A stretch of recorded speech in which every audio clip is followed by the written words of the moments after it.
자, 주제 11번 프린트 펼쳐주시고요. 지난 시간 몽골의 승리를 받으면서 무신 정권이 종식됐고 이제 고려 국왕들이 직접 정치를 하는 신정의 시대가 열렸어. 근데 원나라가 극심한 내정 간섭을 하는 원간섭기가 시작이 된 거거든. 그래서 원간섭기 시기의 특징을 조금만 잡아주세요. 원간섭기 시기의 특징을 보시면 고려 왕은 원나라 공주랑 결혼을 하게 되면서 고려가 원나라의 사위의 위치로 전락하죠. 사위의 국가, 즉 부마국의 위치로 전락하게 되었고 고려의 왕자는 태어난 그 즉시 원나라에서 성장을 하게 되면서 어린 시절에 몽골의 영향을 많이 받게 되고 고려 왕이 바뀔 때마다도 원나라에 가서 승인을 받아야만 했어요. 또한 왕실의 호칭과 명칭도 격화됐는데 이건 아래에 있는 표로 살펴볼 예정이고 좀만 있다가 그다음 고려 영토를 일부 통치하기 위해서 이런 식으로 동령부, 쌍성총관부, 삼라총관부 세 군데의 통치기관을 설치해서 몽골 사람들을 보내서 이 지역을 직접 다스리고자 했습니다. 그리고 이 당시 몽골은 고려를 이미 점령을 했기 때문에 그 다음 타깃으로 바다 건너 일본까지 진출을 하고자 했어. 그러나 일본 원정에 지들끼리 간 게 아니라 고려 사람들도 같이 데려가려고 했어. 그러고자 만들었던 기구가 정동행성이야. 몽골이 일본 원정 가는데 고려군을 동원하기 위해 만들었던 기구. 그러나 몽골은 두 차례의 일본 원정을 모두 실패하게 돼요. 실패한 뒤에 더 이상 일본은 안 되겠구나 라고 단념을 했는데 정동행성이라는 기구는 계속해서 남겨놨어. 그래서 그 기구의 기능을 내정 간섭하는 기구로 변질시켜서 계속해서 활용을 하게 돼요. 정동행성이라는 기구 안에서도 특히 이문소라고 하는 정동행성 이문소가 특히 저 내정 간섭을 하는데 악질이었어. 또한 금, 은, 인삼과 같은 특산물을 곡물로 요구하기도 했고 고려의 여자들을 대거 몽골에 바쳐야만 하는 공여의 요구까지도 하게 됩니다. 잠깐만 내려가서 자료에 있는 도표를 좀 볼게요. 고려의 중앙행정관제는 왼쪽 변경 전에 있는 것과 마찬가지로 성종 시기에 구축해 놓았던 이성육부 체제가 기본 원리였어. 그러나 원간섭기 시기에 원나라가 이성육부를 사위의 국가, 즉 부마국의 위치에 맞게 한 등급 떨어뜨려서 명칭을 바꾸게 돼요.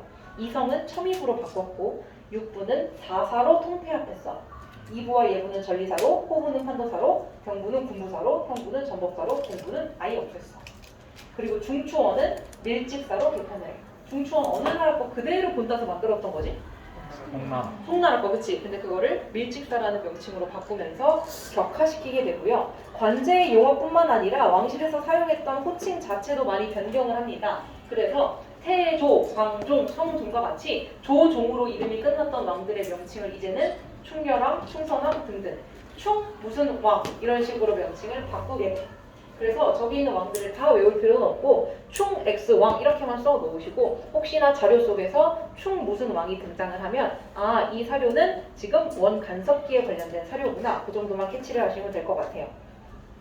진이나 폐하, 태자와 같은 칭호도 고, 전하, 세자로 바꿔서 불러야만 하는 현실이 되었고요. 자, 그 아래에 있는 순마, 소나, 음방은 몽골에 있는 기구야. 고려에선 사실 필요가 없어. 근데 몽골이 필요하니까 고려에도 설치한 기구들이야. 순마소는 도적을 잡는 관청이었고 음방은 매를 사냥해서 사육하던 기구야. 이 당시 원나라가 고려한테 매를 곡물로 바치라고 그렇게 많이 요구를 했었어. 그래가지고 몽골이 제대로 된 매를 공급받기 위해서 음방을 고려에다 설치해서 매를 사냥하고 사육하도록 만들었죠. 위에 보시면 도병마사를 따로 써놨죠. 도병마사는 원래는 뭐 하는 기구이? 도병마사. 국방 문제 논의하고. 그죠? 국방 문제를 회의하는 회의 기구였어, 그렇지? 여기에 참여했던 구성원은 누구랑 누구야? 수민이랑 추밀과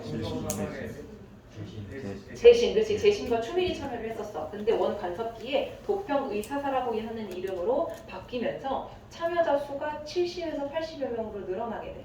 재신과 추밀뿐만 아니라 3사에 있는 관직자들, 기타 기구에 있는 관직자들끼리 대거 합류를 하면서 70에서 80명으로 늘어나게 되었고 또한 원래는 국방 문제만 논의를 해야 하는데 이제는 백성들을 구휼하는 방법 또는 국가 정책을 운영해 나가는 방법 등등 다양한 안건을 가지고 회의를 하면서 대거 많은 사람들이 다양한 주제로 국정 전반을 논의하는 강력한 회의 기구로 떠오르게 돼요. 그래서 표 안에 있는 것들은 전부 다 다운그레이드된 명칭들인데 유일하게 도병마사만 업그레이드됐다라고 보시면 될 것 같습니다. 이 시기 지배층을 우리는 권문세족이라고 불러. 근데 권문세족은 굳이 따지고 보면 두 가지 세력을 합쳐서 권문세족이라고 부르거든. 일단은 기존의 권력층.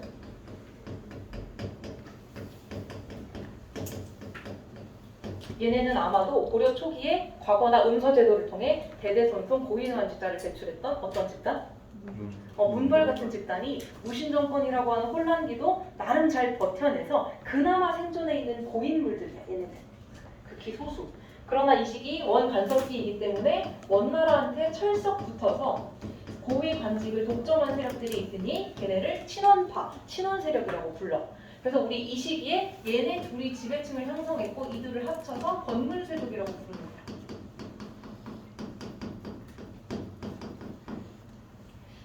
이 권문세족들은 오랫동안 고인물들이거나 아니면 부정적인 방법으로 권력을 차지한 아이들이었기 때문에 고위 관직을 독점하는 것은 물론 대거 노비를 수십에서 수백 명 정도 보유를 하고 있었고 주변에 있는 농민들의 토지를 빼앗아서 대토지를 농장으로 경영하기까지 했어. 그래서 권문세족들의 횡포가 늘어나면 늘어날수록 백성들은 점점 살기 힘들어졌어.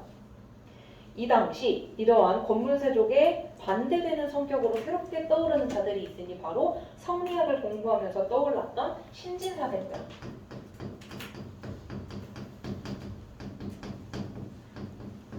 신진사대부는 성리학을 공부했다고 했잖아, 그치? 성리학이라고 하는 학문은 안향이라는 사람이 고려에 처음으로 들여온 새로운 유학, 유교의 한 관례야.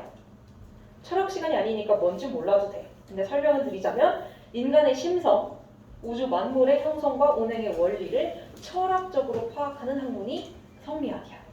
그래서 이 신진사대부들은 성리학을 연구해서 고려 말 썩어 빠진 것들을 전부 다 개혁하고 개선해 나가기 위한 해결책을 생각했던 애들이야. 얘네랑 살짝 대립관계인 것 같은 게 보이지, 그치? 그러한 상황에서 신진사대부가 크게 한 번 더 떠오를 수 있었던 이유는 충 시리즈 왕들이 이어지다가 그 다음에 마지막에 공민왕이 등장하거든? 그 공민왕은 왕으로 끝나긴 하지만 앞에 충자가 안 붙었지, 그치? 그래서 원 간섭기에서 어떻게든 벗어나보려고 노력했던 왕이 공민왕이야. 그 공민왕은 바로 이 신진사대부들이랑 손을 잡고 개혁을 하기 시작을 해. 그래서 신진사대부들은 공민왕의 개혁 정치를 뒷받침하면서 크게 성장을 하기 시작을 합니다. 그럼 공민왕은 어떤 개혁안들을 마련을 했느냐? 즉위하자마자는 변발이나 호복 같은 몽골 풍습들을 폐지해요. 변발 뭔지 알지? 여기까지는 밀어. 근데 뒤에 머리는 깎는 거, 그치? 그럼 머리 스타일 폐지했고 왜 준성이 쳐다보는 거야? 아니야? 그 다음에 호복은 오랑캐 호 복장 국자야. 그러다 보니까 오랑캐 스타일의 패션도 이제 금지한 거지. 그래서 고려에서 한눈에 봐도 몽골 느낌이 나는 사람은 전혀 없도록 만든 게 이러한 조치들이고 정방을 혁파했어. 정방. 벌써 아득하지 정방. 누가 만들었지? 최후가 어디다가? 지 집에다. 뭐 하려고? 인사권 행사하려고. 그치? 그럼 우리 그 인사권의 역사를 좀 돌이켜보자. 자, 우리 인사가 그 인사가 아닌 사람을 뽑는 인사인 것까지는 알잖아, 그치? 이걸 처음으로 만들었던 건 고려 성종 시기 때 이 사람이 이성 육부 체제를 정비하면서 육부 안에 있는 이부랑 병부에서 2부에서는 문신을 등용하고 병부에서는 무신에 대한 인사권을 행사해라라고 이 두 가지 기구에게 인사권을 부여했었어. 그러다가 무신 집권 기간에 무신 정변 때문에 여기서 일하는 문신들이 다 죽었어. 이성 육부가 제대로 기능을 못해. 그래서 최후가 만든 게 뭐였다고? 정방을 만들었어. 어디다가? 자기 집에다가. 그치? 그래서 여기에서 얘네는 신경 쓰지도 않아. 이제 여기 문신은 없으니까 무신들이 자기 마음대로 입맛에 맞는 관리들을 인사 등용하기 시작을 했지. 그러다가 무신 정권이 끝이 나. 그리고 나서 원 간섭기가 시작되네. 원나라는 자기 마음대로 고려에 있는 행정기구 명칭들을 부마국의 위치로 격화시켰어. 그치? 근데 원나라는 최후가 자기 집에다가 정방을 설치했다는 사실을 잘 몰랐어. 그리고 나서 고려 니네 행정구역 어떻게 돼 있어? 행정부서 어떻게 돼 있어? 하니까 옛날에 이성 육부가 있긴 있었어 라고 한 거지. 그래서 원나라는 이거를 격화시켰어. 이부를 뭘로 바꿨어? 전리사, 병부는 군부사. 그렇지. 이렇게 다 바꿔놓고 이부를 전리사로 바꿨으니 여기서 문관, 군부사에서 무관, 인사권 이렇게 해라 명령을 하고 가는 거지. 근데 고려인들의 입장에서는 혼란의 카오스가 닥친 거야. 몇십 년 전까지 정방에서 최호랑 무신들이 지를 마음대로 했는데 지금 아무도 제대로 일한 것 있지 않은 이부랑 병부, 즉 현재 전리사 군부사에서 인사권을 행사하라고? 그럼 이건 뭐 어떡하라고? 난리가 난 거야. 그런 애매한 상황 속에서 결국 공민왕이 즉위를 해서 혼란을 잠재우기 가장 먼저 한 게 바로 이 정방을 없앴어. 그리고 나서 전리사에서 문관 임명해라, 군부사에서 무관 임명해라라고 인사권을 확실하게 규정을 해줬어. 그게 바로 저 보라색으로 밑줄 친 저 부분이야. 정방을 혁파하고 전리사, 군부사에게 그 인사권을 복구시켜준 거. 근데 그리고 나서 공민왕이 생각을 했어. 지금 전리사, 군부사로 명확하게 만들어는 놨지만 이 명칭 자체도 누가 마음대로 바꿔놓은 거야? 몽골. 그치, 몽골이 바꿔놓은 거야. 자주성을 회복해야지. 그래서 우리 옛날 성종 시기로 돌아가자.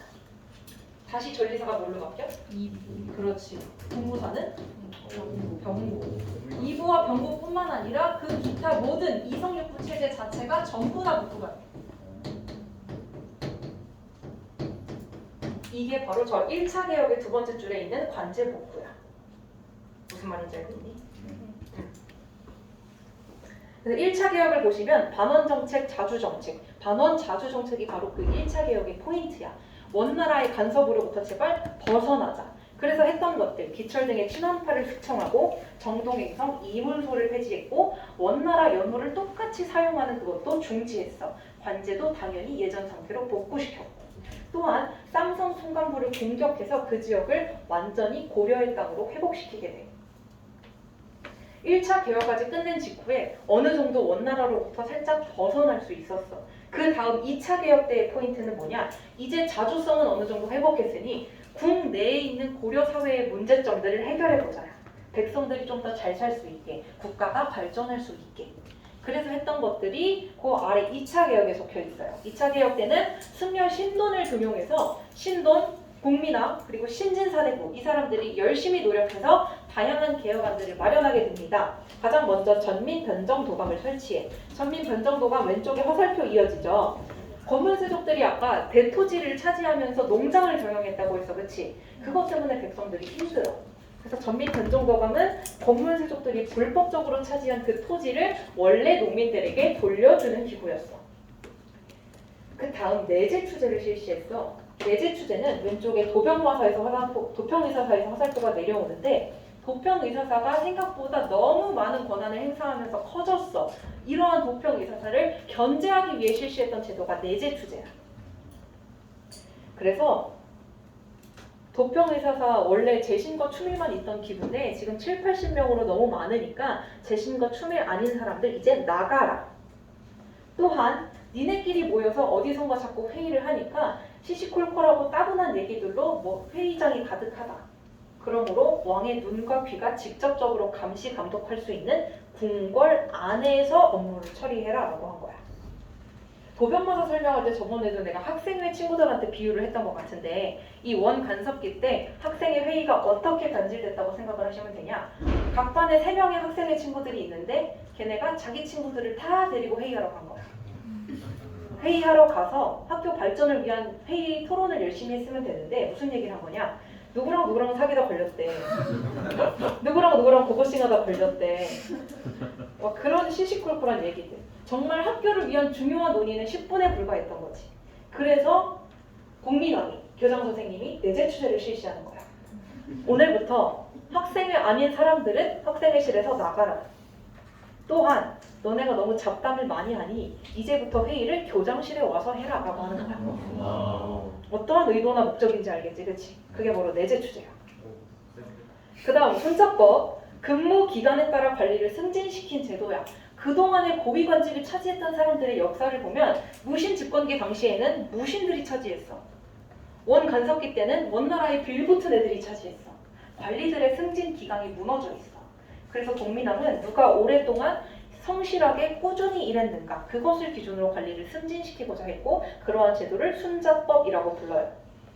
4번에 성균관 나와 있죠. 내가 고려의 교육기관을 성균관이라고 한 적이 없는데. 국자감, 그치? 그 국자감이 원 간섭기 시기에 4-5번 이름이 계속 바뀌어. 그러면서 교육기관으로서의 제 기능도 잘 못해. 그러다가 결국 공민왕 시기 때 국자감의 명칭은 성균관이 되어 있거든. 그래서 그 성균관을 다시 한번 부흥시켰던 게 공민왕이야. 공민왕은 순수한 유교 교육기관으로 성균관을 재정비했어.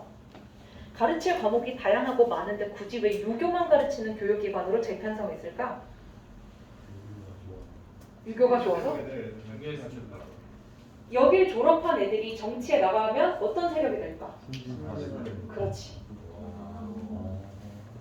유교 교육기관을 제대로 하나 만들어 놓게 되면 거기를 졸업하는 사람들이 전부 다 신진사대부라고 하는 세력을 형성하게 될 것이고 이들이 공민왕의 개혁을 뒷받침해주는 세력이 되니까 공민왕은 겸사겸사 유교 교육기관으로 개편을 한 거죠. 마지막 과거제 친시라고 하는 건요. 과거제도 가장 최종 마지막 관문인 면접관으로서 국왕이 앉아있겠다는 거야. 그 이전까지 과거제도의 면접장에서 최종 면접관은 이런 사람들 중에 고위관직자가 했을 거야. 그러니까 내 친구 아들을 뽑거나 원나라에 같이 잘 빌붙을 애를 뽑거나 시험 잘 봐서 끝까지 올라온 애들 중에 그나마 마음에 안 드는 애가 자꾸 뽑히는 거지, 왕의 입장에서는. 그래서 내가 직접 보고 국가를 위해 열일할 사람들을 내 손으로 뽑겠다라고 하는 게 과거제 친시야. 이거는 비리를 방지할 수 있다는 효과뿐만 아니라 또 다른 어떤 효과가 있었냐? 뽑히는 사람의 입장에서 내가 왕의 마음에 쏙 들어서 뽑혔어라는 생각을 하게 되지. 그치? 그랬을 때 기분이 좋은 거야. 누구보다 열심히 일을 했대. 이전에 뽑혔던 애들보다 과거제 친시를 단행한 이후의 애들이 훨씬 더 충성심이 좀 높았다고 해요. 그러나 지금까지 설명드린 모든 개혁안들은 얘네는 짓밟는 정책이면서 얘네는 키워주는 정책이지, 그치? 그래서 얘네가 극심하게 반발을 하기 시작했어. 더불어 여러 신하들 사이에 신돈이라는 사람이 2차 개혁을 주도하면서 우뚝 솟게 돼. 그랬을 때 주변에서 얘네를 어떻게 바라볼까? 싫어하지. 시기 질투하고 심지어 음모론을 펼쳐. 그러다가 결국에는 하나가 꼬투리가 잡혀서 신돈이 자리에서 물러나게 돼. 그래서 신돈이 실각을 하게 되고 건문세족의 거센 반발 때문에 이 공민왕의 모든 개혁 정책은 잘 실시되다가 끝까지 완벽히 실시되지 못한 채 뭔가 수포로 돌아가는 모습을 보이게 되고 공민왕이 제위에서 물러난 이후에는 그 누구도 이 정책을 끝까지 이어나가면서 지키려고 하지 않아. 이 당시 대외 상황을 잠깐 보시면 근데 여기까지 찍히니? 네. 아 그래? 저 지금 나와요?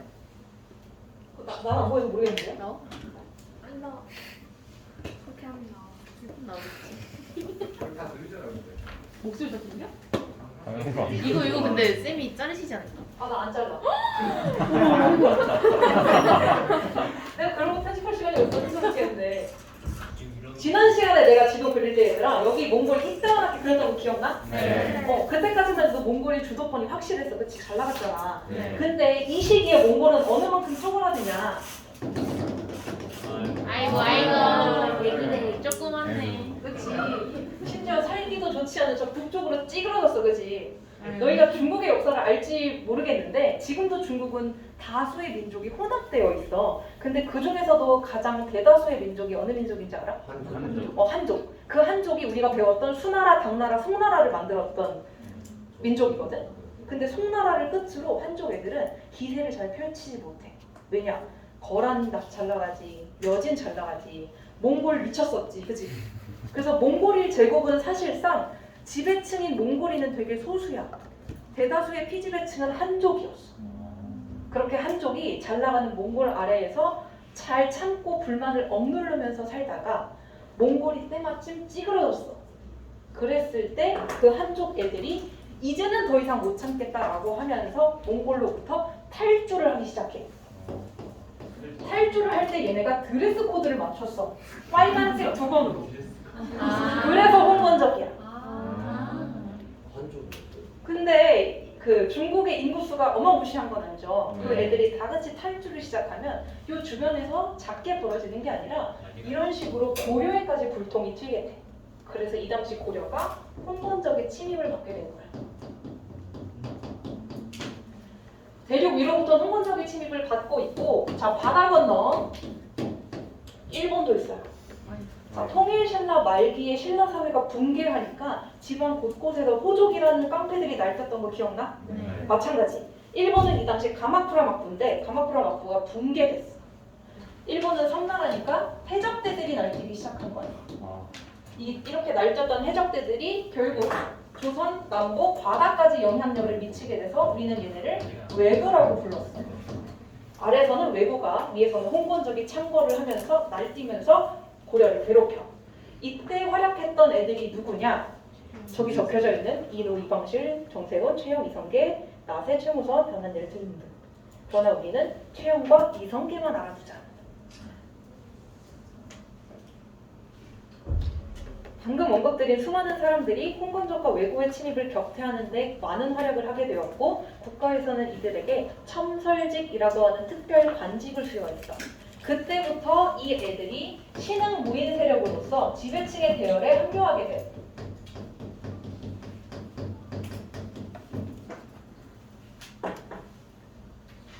그 다음 상황을 보시면 드디어 그 탈주했던 저 홍건적 한족 애들이 자기네들끼리 나라를 건국하는 데 성공을 하게 돼. 그 나라의 명칭이 뭐냐?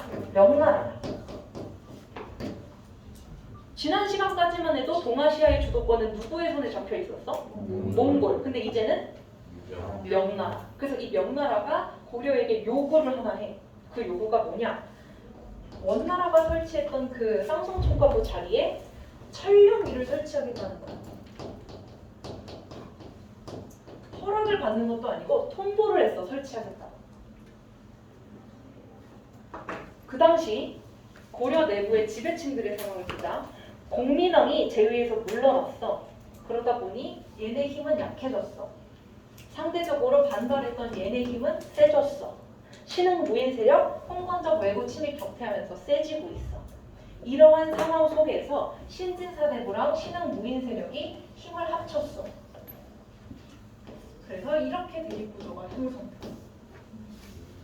이러한 와중에 명나라는 천령위 설치를 통보한 거야. 이 당시 지배층들은 의견이 딱 두 개로 나뉘었어. 첫째, 천령위 설치하게 냅두자. 전쟁하지 말자.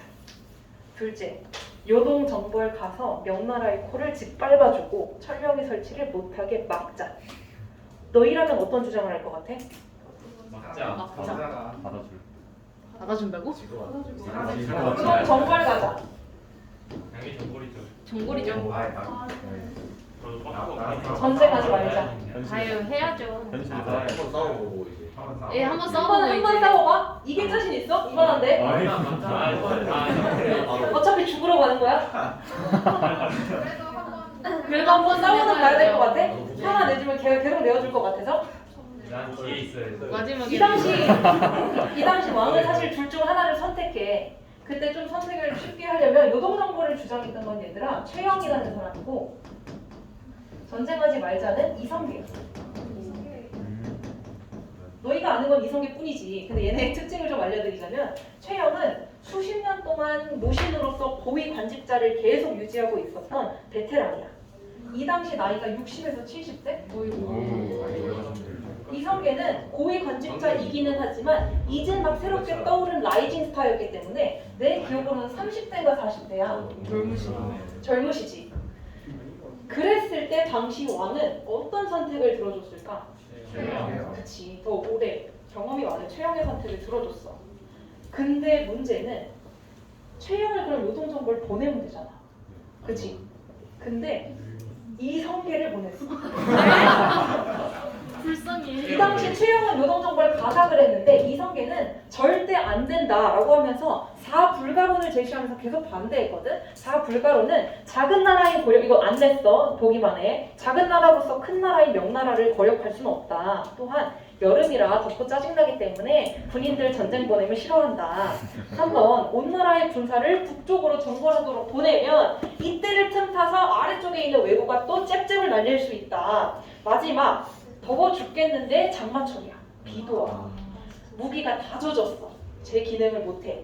심지어 전쟁 나가면 다치고 죽는 사람이 많은데 습기까지 차게 되면 더 상처가 덧나고 심각한 부상이 생길 수도 있어. 이러한 이유를 들어서 극심하게 반대했는데 그걸 개무시한 채 최영의 의견을 들어줬고 왕은 뭐라고 하냐? 최영 너는 군인들이 다 전쟁하러 가면 내 신변이 위험할 수 있으니 내 옆을 보디가드처럼 지켜라. 그리고 이성계 네가 모든 군사를 이끌고 요동 정벌을 가라고 말을 해요. 사불가론까지 제시한 이성계의 입장에서는 더 이상 거부를 해봐야 먹히지 않는다. 왕의 명령이니 들어야지 라고 하면서 수도에서 출발해서 요동을 정벌하러 가. 위화도에 도착했을 때 예반데 나 지금 죽으러 가나? 그러지. 그래서 안 되겠다. 왕의 명령을 거스른다. 군사를 다 이끌고 되돌아와. 그래서 상황을 진정시키고 자기가 권력을 다 차지해버려. 일종의 쿠데타지, 그지? 그래서 신흥 무인 세력 출신인 이성계가 쿠데타를 일으켜서 권력을 장악했어, 그치? 네. 그러니까 그 결과 당연히 같이 연합을 했던 신진사대보다 다시 세력이 어떻게 될까? 세져요. 다시 세지지, 그치? 이렇게 해서 위화도 회군을 직후로 해서는 이 건문세력 애들은 약화가 돼서 아무런 힘을 이제 쓰지 못해. 그리고 나서 이제 이 썩어 빠진 고려를 어떻게 해야 하는가? 쿠데타는 일으켰고 나에게 권력은 쥐어줬고 어떻게 할까 고민을 했어. 고민을 하는 것도 공부하는 애들의 몫이지 싸우던 애들의 몫은 아니야. 그래서 얘네끼리 열심히 토론을 했지. 어떻게 고려를 하면 어떻게 하면 좋을까? 그랬을 때 얘네가 의견이 나뉘어. 급진파와 온건파. 급진파의 대표적인 인물 정도전. 온건파의 대표적인 인물 정몽주. 각 입장마다 의견이 어땠느냐? 급진파 애들은 이미 고려 사회는 손을 볼 수 없을 만큼 썩어 빠졌다. 고려 털고 새롭게 조선을 시작하자라고 하는 애들이고, 온건파 애들은 그래도 고려 왕조를 유지하면서 해결책들을 하나씩 개선해 나가는 게 어떨까라는 애들이었어. 얘네 둘이 의견 대립을 계속 벌이다가 급진파 애들이 온건파 애들에게 말을 해. 우리는 어찌됐건 조선을 만들 거야. 그러니까 우리가 같이 함께 신진사대부였던 옛 시절을 생각하며 너희가 조선에 합류하겠다고 하면 받아줄게. 너네 의견은 어때? 라고 물었어. 그랬을 때 정몽주가 대답을 하지. 이 몸이 죽고 100번 고쳐줘도 나는 고려사회에 뼈를 묻겠다. 거절의 의사를 표시했어. 그 직후 이방원이 정몽주를 킬하고 온건한 신진사대부 애들은 세력이 극도로 약해져. 그래서 이후에 조선을 건국하는 주도하는 애들은 바로 이 급진파 사대부 애들이랑 신흥 무인 세력. 그래서 얘네 둘이 합작을 해서 조선을 건국하게 되는 것이고 그의 1대 왕으로서 태조가 바로 이성계가 즉위를 하는 거지. 아시겠죠? 네, 여기까지 하고 문제 풀어볼게요, 뒷장. 멸망했네요. 네, 우리 멸망했어요. 문제 풀어주세요. 아이고. 이방원이 죽였죠. 급진파가 바로 안에 그냥 대표 세력만 써놓은 거고. 이때 그 공민왕이에요? 아니요, 공민왕 끝나고 우왕창왕과 마지막 집. 우왕창. 모르셔도 돼요. 정말 재밌다. 그치. 근데 다 들어간다 오디오가. 다 들어가요? 근데 진짜로? 우왕좌. 왕창 들어가. 우리 소민이가 우왕좌왕했어요. 이건 편집. 이름 박제. 커트. 이름 박제. 이따 원샷도 넣어줄게, 소민아. 어떡해요? 나에게 소민이 사진이 있으니까 제 사진 삽입해야지. 아, 다시. 지민이도 저번 수업 시간에 내내 안 나오다가 막판에 네 꺼주세요 하는데 카메라를 노려보더라고. 그래서 원샷이 잡혔어. 엔딩. 아, 어떻게 이럴 수가. 수업 여기까지 할게요 했는데 지민이가 딱 카메라를 찌르었어. 수업이 그렇게 싫었나? 그랬던 거야? 공부하기가 싫었던 거지. 쌤 싫은 거. 이제 이런 거 인스타에 박제된다. 왜? 유진인 담임쌤 수업 싫다고 말해. 아니요. 자, 그럼 우리 지민이한테 문제 물어볼게. 안 못 풀었다고? 풀었어? 그냥 여기 관련된 거. 정말. 근데 과목이어도. 와, 회사력이 여기 나오네. 회사력 홍범이었어요. 이자겸에 나오네. 다 풀렸습니까? 네. 이거 나왔으면 근데 이렇게 나와요? 같이 볼게요. 아 이렇게 안 나오죠. 가에 들어갈 내용으로 적절한 것은 정답은 3번. 와. 1번 광로개혁 고종시기 1897년이고요. 2번 화백제의 신라 청나라의 문물을 수용하자 조선 후기 북학파.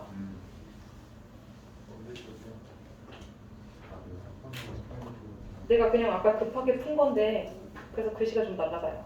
아유, 아름다우세요. 아니 진짜 나랑 들고 푼 거라서 태블릿을.